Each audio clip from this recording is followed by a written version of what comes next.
southwest Oklahoma. We're going to see Mr. Chris Ogle. We met him at the Backwoods Expo in Oklahoma City this year. He's been killing some really good deer in the past, and so we're going to go out and meet up with him at his farm up near the Kansas border and kind of just tour his place where he's going to be hunting this year. He's been sending RJ a bunch of deer pictures that he's got on camera, getting us excited. So we're pinning down some dates to go and film him this year on the 2021 season. And while we're on the road, we're making phone calls to landowners in the area that we've been working on some properties with, trying to see if we can't go ahead and nail them down. I've been working on a few of these for like 4 months, so you just got to keep on calling back and trying to land these hunting leases. 13 at this point? 13. Yeah. I was thinking about like 13, 14. 15. I keep getting 15 points every time. So that's just the way that I get it.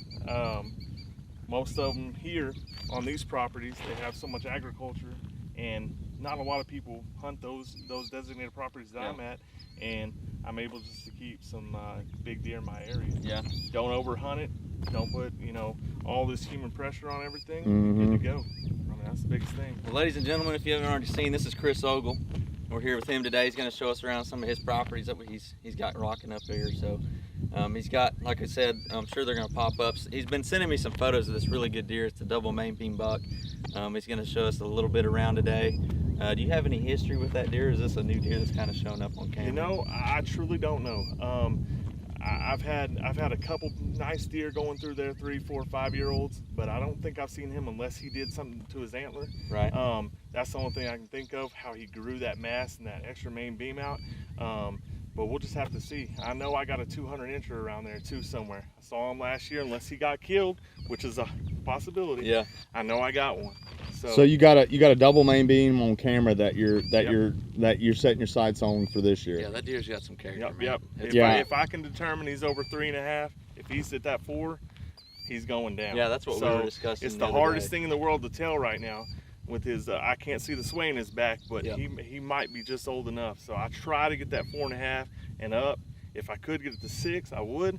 But we've got so many hunters these days that will, just shoot whatever, and that's okay. Yeah. But I'm trying to do management style and just keep this thing going and focus on that and just harvest big deer. So we'll make that call. We'll continue to see how he grows out and continues that mass, and he's looking like he's gaining some beam length and all that. So I'm pretty excited to see where he goes. Hopefully he hits the protein.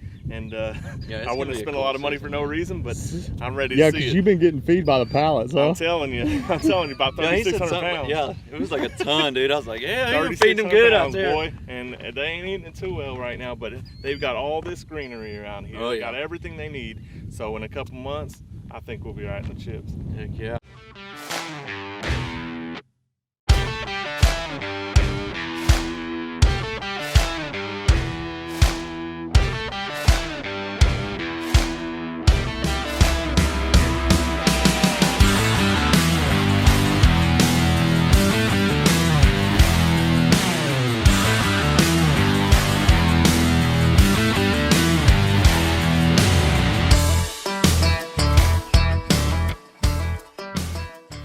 It's my lease, and it's 160 acres.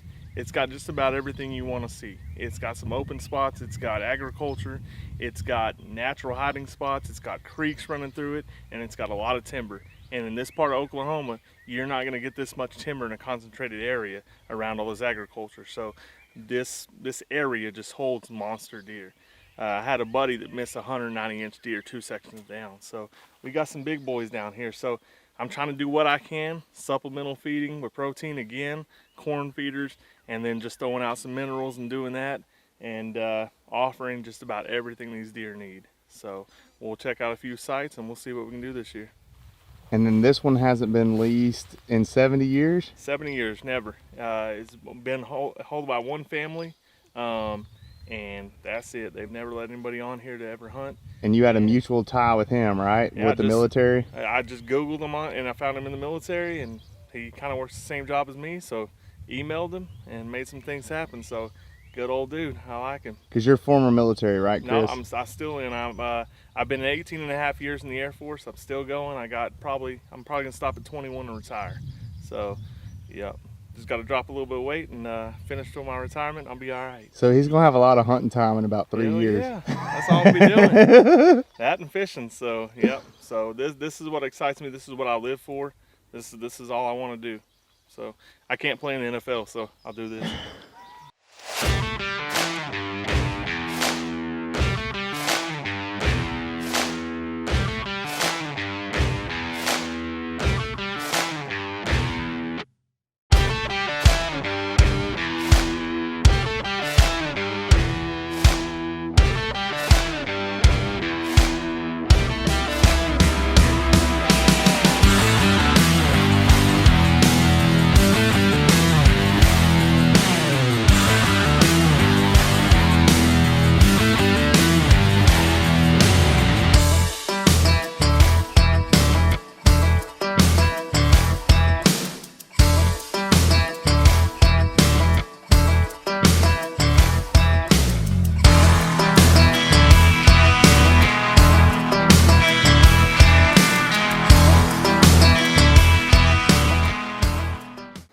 Hey, I'm Christopher Ogle. Currently, I'm still serving in the military. Been doing it for 18 and a half years. Almost time to give that up, trying to look for something else to do, you know, for the rest of my life. And, you know, my entire childhood revolved around watching the Outdoor Channel and things like that, TNT, whether it was Bill Dance Outdoors to going all the way to Realtree. And, you know, once I found deer hunting, I found my passion for life. Whether it's the chase, whether it's watching deer grow, watching people grow, taking others out into the sport, and just having a good time with people that have never seen this type of action, that's what I'm all about. So over the years, you know, when I first started out, I really didn't have anybody to show me. I was more of a fisherman, and that was what my family was. And I just started kind of picking it up on my own. And, you know, in Texas, we kind of do the high fence thing. So I kind of started there, and yes, it's hunting, but it's not hunting. It's a different thing. And I thought that was what deer hunting really was like. And then I finally got to a regular low fence lease and realized that's not how it goes. Spent a lot of time in the stand, not seeing a lot of animals. But, you know, it's one of those things you just learn. You learn your properties, you learn the deer, you learn what they like, what they don't like, and you spend your time analyzing it, and it becomes your passion. So, you know, I've kind of learned this part of Oklahoma. I hunt north central Oklahoma mostly, and I've kind of fallen in love with the area. It's more open terrain. It's definitely different. When people see all this openness, they don't see anything, but I see gold. And I'm able to make that and turn that into a lot of antlers. And, you know, I've been very fortunate the last 2 years to, you know, between me and some others, harvest 6 animals over 720 inches, which, again, it's not all about that. But, you know, we try to pride ourselves on hunting mature bucks and getting them down and doing the best we can for that animal and giving it the proper respect it's due. And that, you know, that's what I'm all about, and that's what I'm trying to do. Yeah, so, you know, hunting Oklahoma has opened up a whole new thing for me. It's definitely different. And I look forward, honestly, to hunting the rest of Oklahoma and kind of seeing the diversity of, you know, the different, you know, whether it's hilly, whether it's a lot of trees, and then you transition that into my area where it's a lot of agriculture, tiny pockets of timber, a little bit of creek bottoms. You just really got to get on the right spots, and you really got to work hard for it, and you got to learn how to not pressure those deer. But honestly, you know, I just put in a lot of work between making sure that my deer have everything they need, between cover, between food, alternative food sources. They've got all the ag they need, but I'm trying to fill those gaps with protein, with, you know, add a little bit of corn in there for energy. But, you know, really what I want to do is I want to create a healthy herd, not this year, not next year, but the next 10 years. And that's important to me. And I'm blessed because this is the first year that in my life that I've ever been able to start early and watch an entire growth cycle. And honestly, that is my passion. I could do that all day long, all year long. That's all I want to do. And it's been amazing to watch those deer grow, and I cannot wait until we get into September and October and get ready for the season. The start of 2019 season is when I really started going. I didn't have a lot of prep time. I started in September. I had only 80 acres. It was honestly, it was a hard area to hunt. You had to walk across ag fields to get there, so you're scaring a lot of deer. So, honestly, it's not exactly what you're looking for, but you put in the work, you play your cards the right way, and good things happen. So during that season, honestly, my buck season was over within the first 11 days. I was blessed. I can't say anything else. I won't forget it. I set out there the third night. I had 158-inch whitetail come out. It was getting close to very last light. I shot him at 55 yards with my crossbow. I knew it could make that shot. I knew I felt good, and I took it. And when I walked up on him, I was just speechless. I killed bigger deer than that, but just his chocolate antlers, his mass, everything that he had. He had a hole in a horn, or 2 holes in the horn, and he just had everything that a hunter dreams of. And it wasn't even 7 days later that I had another deer come out, and very nice 9-point, and it was a big old deer, and I can't pass that up. With all that said, during that season, honestly, it left kind of a hole in my heart, because at the same time, I had 2 amazing deer down, right? You can't complain about that. But I had one on camera that was just unlike any other deer. It had more mass than I've ever seen in my life. The body size of this deer, like every night when I laid down and went to sleep, I thought about that deer, and I thought about the mistake of shooting the other 9-point, and honestly shouldn't think like that, but when you see a deer like this, it changes your life, and that consumes you. So I had to watch all these nighttime pictures of this deer. But the good thing about that is you also get to learn, and you get to alter your ways and understand what this deer is doing. So the only time I captured footage of him in the daylight was a snowstorm back on December 14th of 2019. He came out for about 15 minutes, ate a little bit in the ag field, hanging out with some does, and then took off, and I just got a couple more pictures of him in the darkness. Like most bucks, especially mature bucks, they're going to be in their little pocket areas about 500 yards. They're not going to move a lot. They're only going to move at nighttime, so you've really got to be patient. You got to understand. You got to use your trail cameras, or use the things that you have at your availability to make the best decisions. And so I used that knowledge, and I applied that to the 2020 season. So during the 2020 season, I was getting ramped up, kind of the same thing. I started late, started in August. I acquired the same property again. I was able to release it, and that's all I had. But I prayed honestly that buck was still alive. And I didn't get any pictures of this deer for a long time, and I really felt empty. And I won't forget, on the 21st of October, I seen my cell camera, it went off on my phone. I got a notification, and I was like, it would be crazy if I saw this deer that I called Groot.